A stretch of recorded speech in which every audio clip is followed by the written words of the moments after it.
एक पत्र आया है पर हम उसमें नाम नहीं लेंगे है? एक पत्र है पर उसमें हम नाम नहीं लेंगे हो?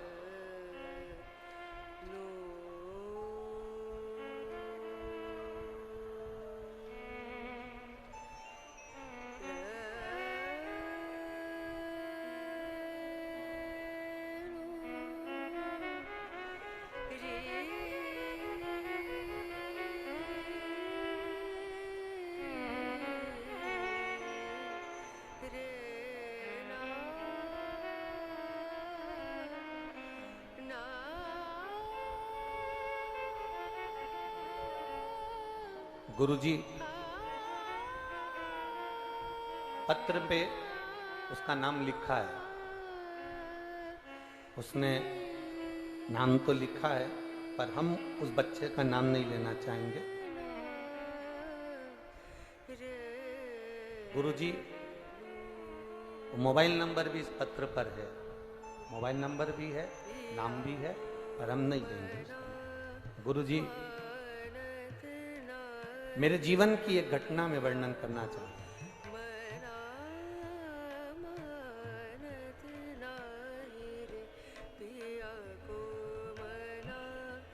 एक लड़की, मैं यहीं इसी छिंदवाड़ा के पास का रहने वाला हूं, चिरवली कला का। एक लड़की ने मुझे मैसेज किया, मैंने उससे मैसेज किया, उसने, हम दोनों की बात पक्की हो गई, बात मिलना चलना चालू हो गया। उस लड़की ने मुझे अपने काबू में कर लिया। मैंने कई बार अपने घर का पैसा भी ले जाकर उसने मांगा तो मैंने दिया। कई बार उसने मुझे बस एक ही धमकी देती थी कि मैं मर जाऊंगी और मेरे से जो काम करवाती थी मैं करता था। गुरुदेव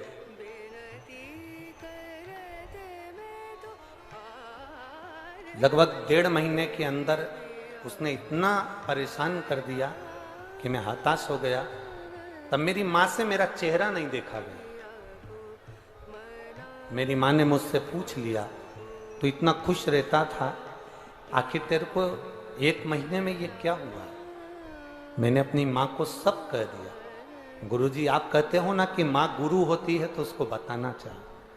मेरी माँ ने कहा, तू क्यों चिंता करता है, शिव जी के मंदिर जाना चालू कर दे, कुछ दिन के लिए मोबाइल बंद कर कर भोलेनाथ के भरोसे पटक दे, वो मरेगी जिएगी ये उसके ऊपर। गुरुदेव मालूम नहीं था कि इतना मतलबी संसार होता है। उसने मैसेज किया कि मुझे बात करना है और मुझे 1.5 लाख रुपए की जरूरत है और तुम मुझे आज ही ला कर दो, नहीं तो मैं मर रही हूं। मेरी मां के कहने से मैंने मोबाइल बंद कर दिया और बंद कर कर मैं शिव जी के मंदिर जाना चालू कर दिया। ना उससे कभी मिला था गुरुदेव, बस वो बुलाती थी, पैसा लेती थी, सामान लेती थी और चली जाती थी।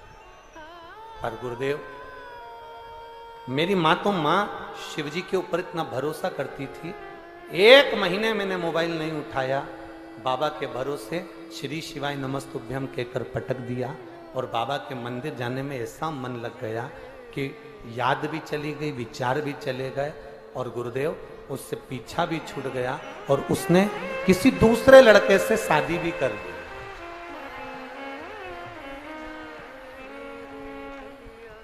ये हमारे जीवन का पहला ऐसा पत्र आया, जब से कथा कर रहे हैं तब से।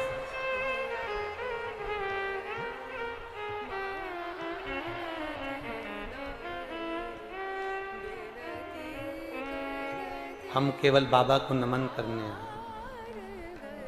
जिसने पत्र लिखा होगा वो बैठे होंगे।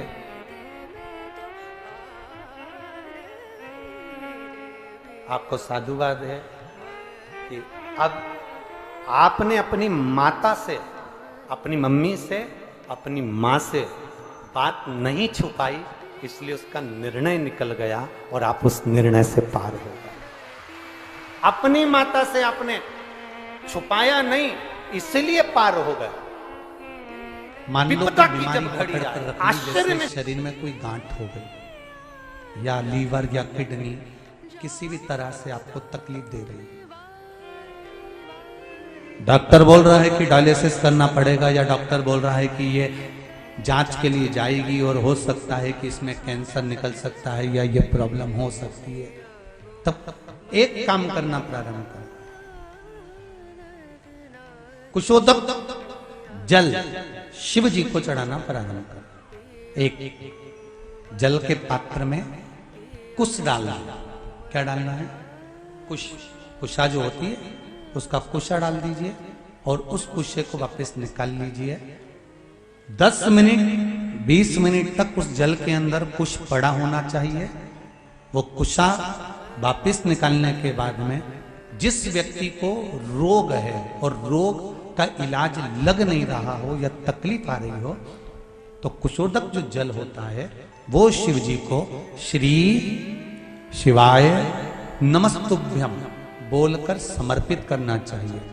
उसी का आधा चम्मच से भी आधा चम्मच भाग लेकर आ जाओ, थोड़ा सा शरीर पर छीटा, थोड़ा सा आचमन उस कुशोदक जल का करना प्रारंभ कर दीजिए। बाबा चाहेगा शरीर ठीक होना प्रारंभ हो जाए।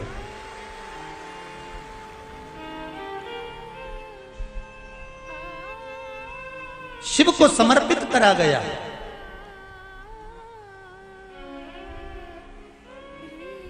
कुश का जल भगवान शंकर को जब समर्पित किया जाता है तो केवल शिव के लिए नहीं रहता, वो जल हमारे पूर्वजों के लिए भी रहता है। उसका लाभ हमारे पूर्वज भी हमें प्रदान करते हैं, केवल शिव के लिए नहीं। पहले की कथाओं में कहा है जब हम शंकर भगवान को जल चढ़ाते हैं तो उसके हिस्से हो जाते हैं, वो जल के हिस्से शिव को चढ़ाते से ही हो जाते हैं। 33 कोटि देवता में चले जाते हैं, गणेश जी का चले जाता है, पितरों का चले जाता है, भोलेनाथ जी का चले जाता है, वास्तु को चले जाता है, आहु दोष में जाता है। ये हमारा एक लोटा पानी जो हमने शंकर भगवान को चढ़ाया उसके हिस्से अपने आप भगवान शंकर उसी समय पर कर देते हैं और हमारे जीवों को तृप्त कर देते हैं। भगवान ब्रह्मा ने भगवान विष्णु से कहा तुम्हारे पिता कौन है? भगवान विष्णु कहते हैं मेरे पिता देवाधिदेव महादेव है। तब भगवान ब्रह्मा को विश्वास नहीं हुआ तो उन्होंने कहा मैं तुम्हारे पिताजी का दर्शन करना चाहता हूं, और एक पर्वत को घुमाना प्रारंभ करा। ऐसा पर्वत घुमाया, ऐसा घुमाया कि उसमें से अग्नि का एक खंभ प्रकट हो गया और ऐसा लिंगायत आकृति प्रकट हो गई, और उस लिंगायत आकृति में से आवाज आई कि हे नारायण, हे ब्रह्मा, मैं ही आप सबकी उत्पत्ति का कारण, मैंने ही भगवान विष्णु को प्रकट करा है और भगवान विष्णु ने ब्रह्मा तुमको प्रकट करा।